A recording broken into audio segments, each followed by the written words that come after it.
Hello, everybody, and welcome to the Gin Dragon Hike and Fly 2026 race brief. My name is Dan Starsmore, and I'm your meet director for this year's race.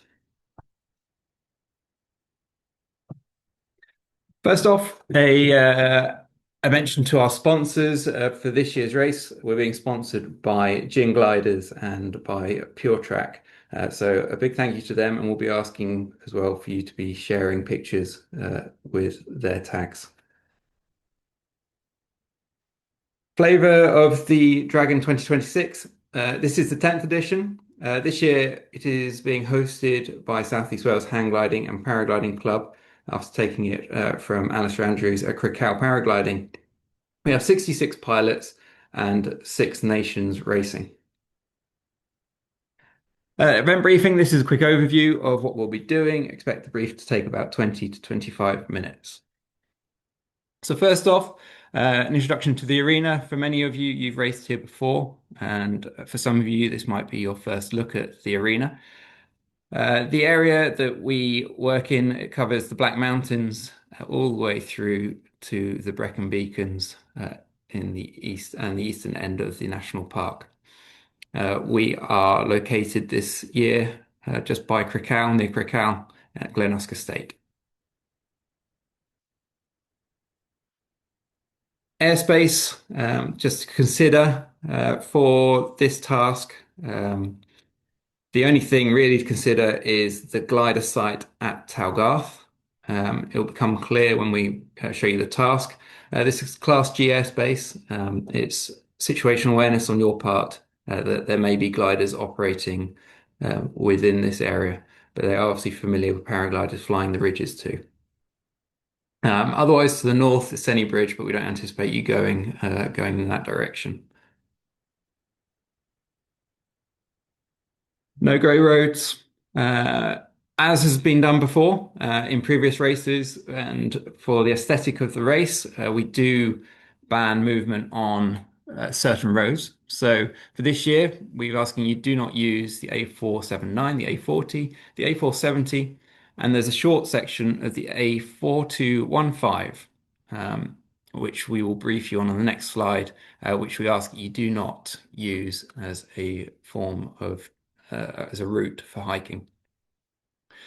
You're only allowed to cross or find the nearest exit on footpaths or minor roads from these major trunk roads.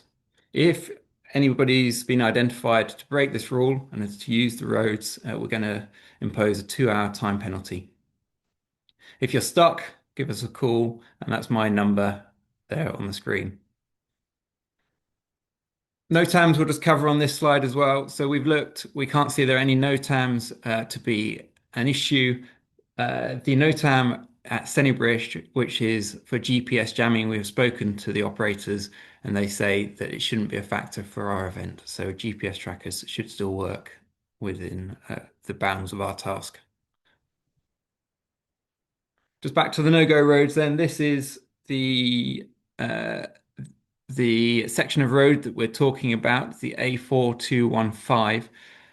Alistair Andrews from Crickhowell Paragliding is with me here, and he'll just give you a quick explanation on this portion of the road because he's more familiar than I am. Hello. There is a chance tomorrow afternoon or on day 2, Saturday, that pilots may find themselves on the ground around point A.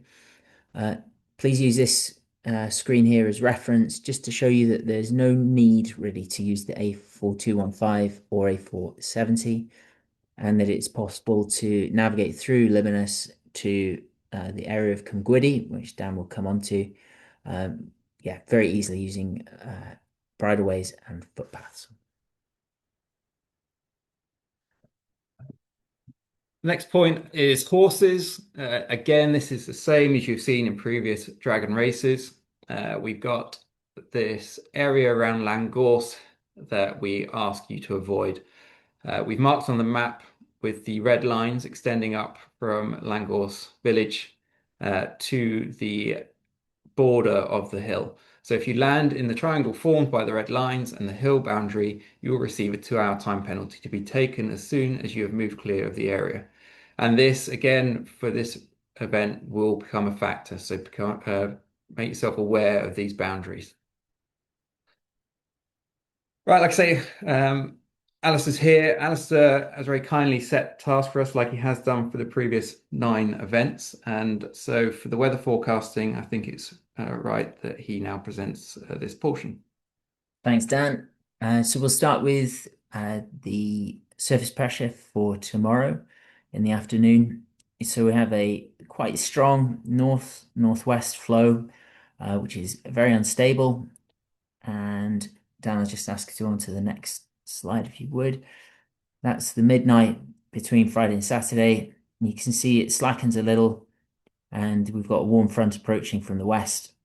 And by lunchtime on day 2, we're expecting the warm front to be in the area overhead with lowering cloud base and worsening flying conditions by Sunday afternoon. Sorry, Saturday afternoon.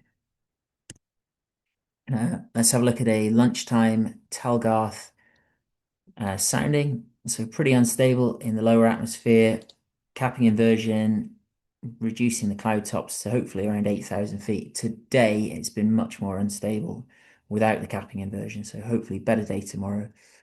There is risk of quite a lot of cloud buildup and possibly some showers in the morning, but improving into the afternoon.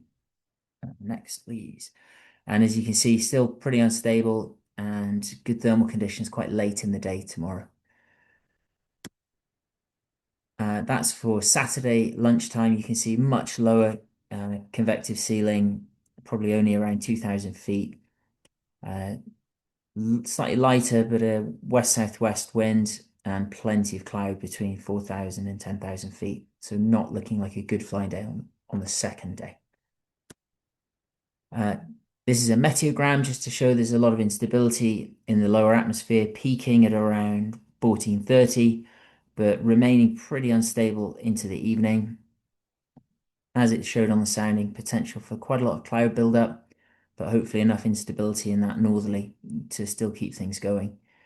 And some wind. And so the wind certainly in the sounding and this meteogram suggests that at times in the bigger mountains, you might be finding your own wind limits. Saturday, lower ceiling.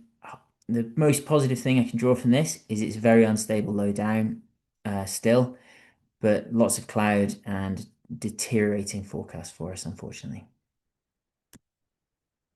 Okay, thank you very much, Alistair. So onto the rules. Again, should be familiar from previous races, but for newcomers, worth paying attention to this. We've got mandatory equipment, which we will brief in a second.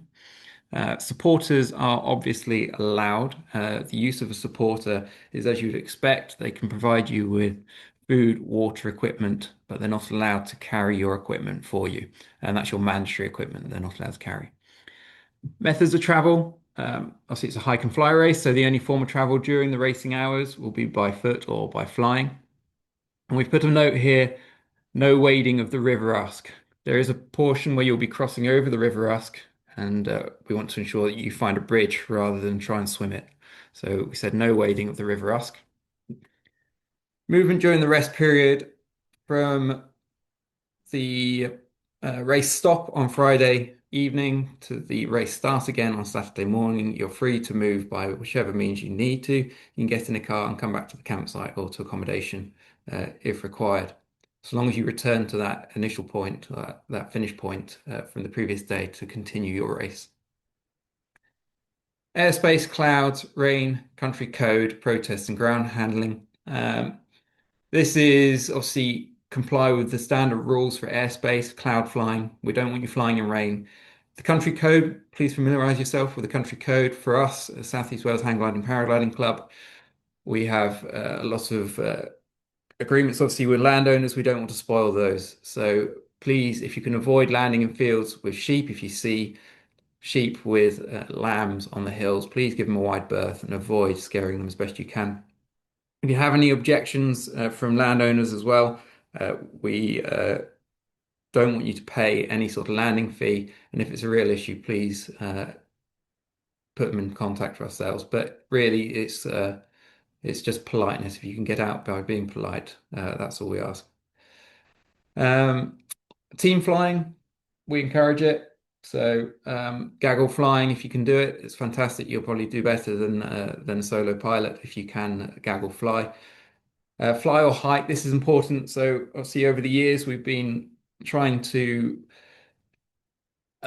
encourage some training within hike and fly, and a big part of that has been your decision making based on conditions and your own ability. That's what this is all about. This is entirely your decisions to be made on the conditions for what you know you're capable of.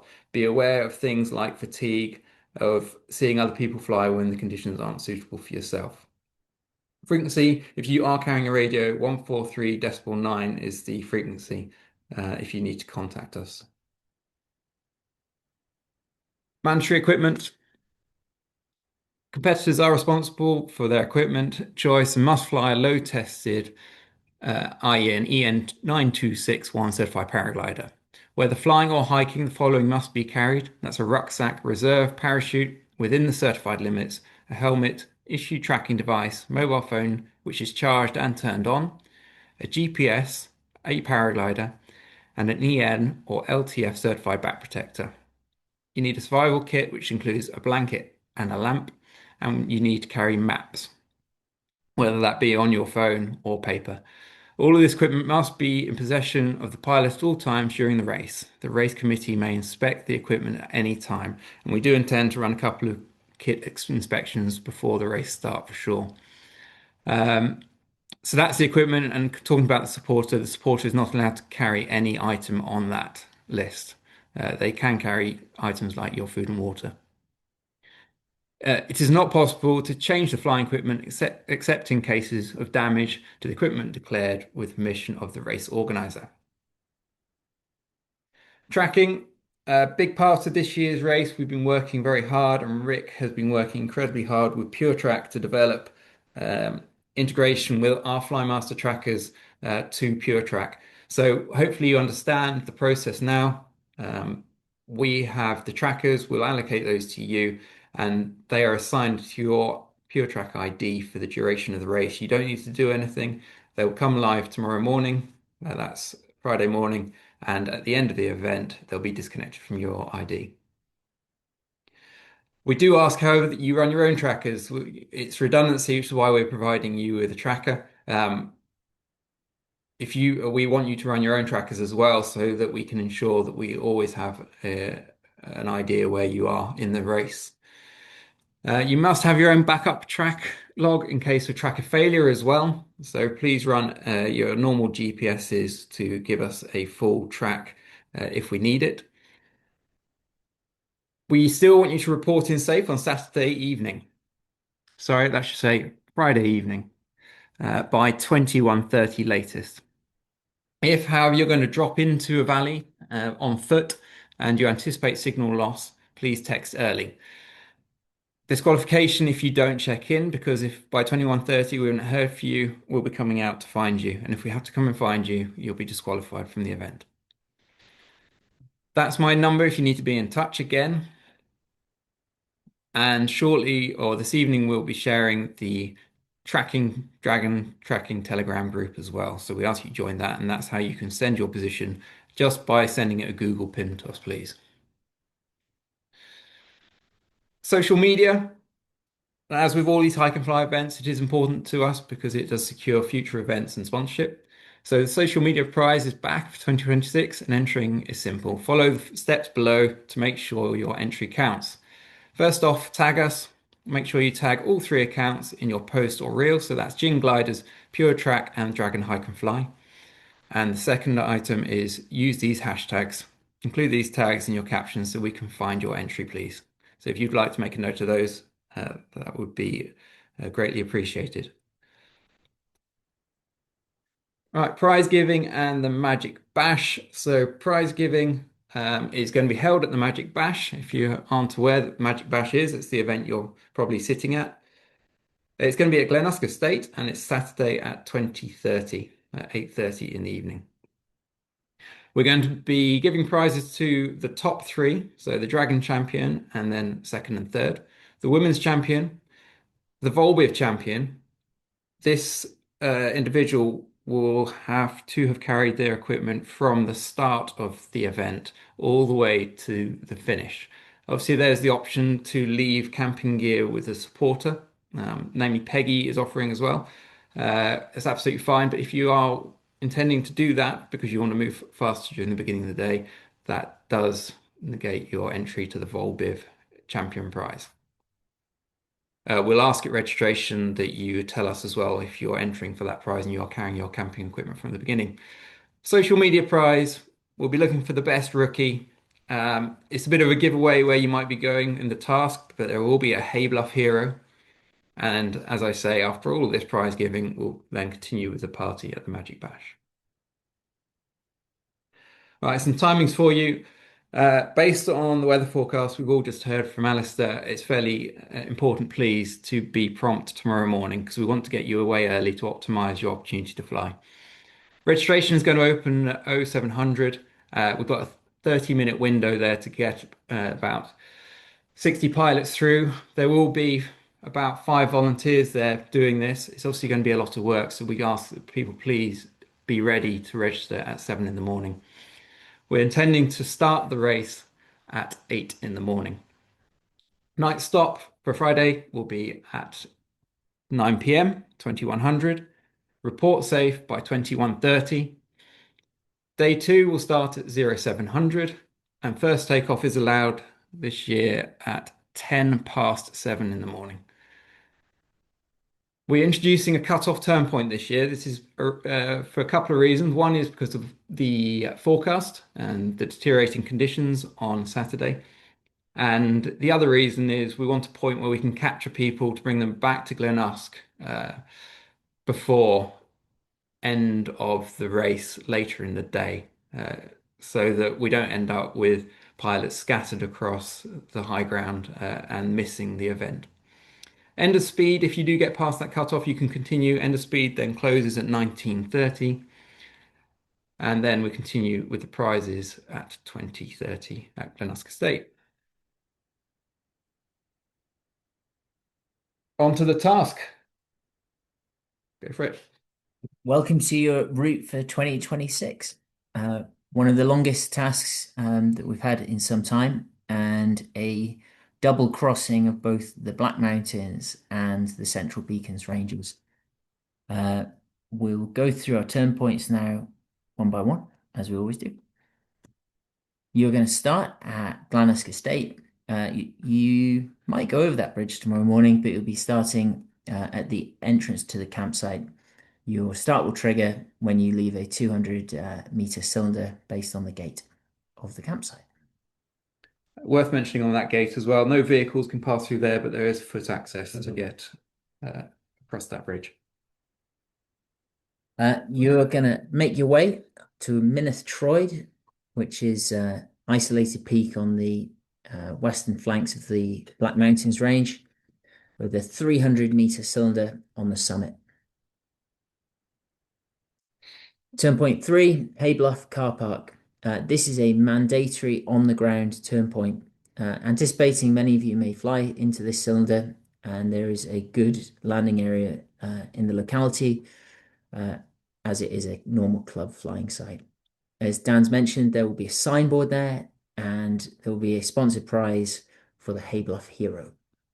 And Peggy will be there with water and food, and she's offered to take people's equipment there for them to then maybe take for the rest of the day. Turn point 4, this is a long leg right the way across the northern side of the Black Mountains and the Central Beacons, all the way to a flying site called Hale Senni, 200-meter cylinder. Turn point 5, Cwm Gwythy, which is a beautiful little cwm on the northern flanks of Pen y Fan and on Pen y Fan, and there's an 800-meter cylinder on that. This is the one that on day 2, Saturday, will have a cut-off at 1300, and anyone who makes it to Cwm Gwythy after 1300 will essentially be eliminated from the race at that point. Waypoint 6, Torovoil, another isolated peak just on the eastern side of Talabont Reservoir, and hopefully for some, a final glide towards the end of speed section from there. End of speed and goal is back at Glanusk campsite, 1 kilometer for the end of speed section, plenty of landing options, but potentially in the lee side of Myarth tomorrow afternoon. So hence plenty of options for landing, plenty of big fields to choose from. And then get yourself into the 100-meter cylinder to reach goal and end your race. But of course, you've got to go and ring the bell and sign the name board. This is a QR code which we've generated. It should load straight into XCTrack, UDI, and can also be used by Fly Sky High. Excellent. Thank you very much, Ali. So final points then for the brief. We'll be sending out the Dragon Tracking Group Telegram invitation. So please all join that. Use that as your form of check-in on Friday evening. Tomorrow morning, 0700 registration. Please be ready at 0700 so that we can get you processed for that 0800 getaway. That's to improve your flying days. And again, we've mentioned Peggy, 0700. If you do want to drop gear off, that's your time to do it, your chance to do it. If you leave Volbiv equipment with her, though, that means you're no longer in line for the Volbiv Champion Prize. Questions? I'm sure there might be some questions. So turn to Telegram and you can either ask on the group to the whole community, or if you need to message us individually, please find me, Daniel Stalsmore, on Telegram. Thank you ever so much for your time, and we look forward to seeing you all in the morning, 0700.